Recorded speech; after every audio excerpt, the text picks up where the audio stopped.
இருங்க இருங்க ஒரு நிமிஷம், இது மேலே தள்ளி விட்டுறாதீங்க. இது நவாப்பழ வீடியோ இல்லை, எங்கள் தோட்டத்தில் ஒரு அத்தி மரம் இருக்குது, அதில் நான் அத்திப்பழம் இறக்க போகிறேன். இங்கே வந்து பார்த்தா கீழே ஒரு பழத்தை கூட காணோம், பூரா மரத்தில் தான் கிடக்கு. மரத்தை அண்ணாந்து பார்த்தது தான் மிச்சம்.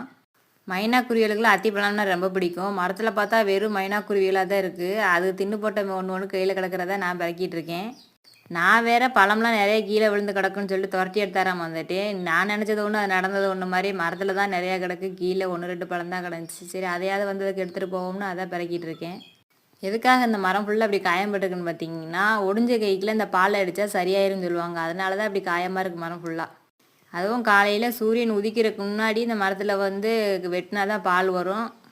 அத்தி மரம் காயம்பட்டால் தான் நம்மளுக்கு ஒடிஞ்ச கை சரியாகுமா? அது இயற்கையின் அதிசயத்தை பார்த்தீங்களா? யாருக்கெல்லாம் இந்த மரத்தோட பயன் தெரியுமோ என்னான்னு எனக்கு தெரியலை, தெரியாதவங்க தெரிஞ்சுக்கோங்க. இந்த மரத்தில் அவ்வளோ காயம்பட்டுருக்கு, நீங்களே பார்த்துருப்பீங்க.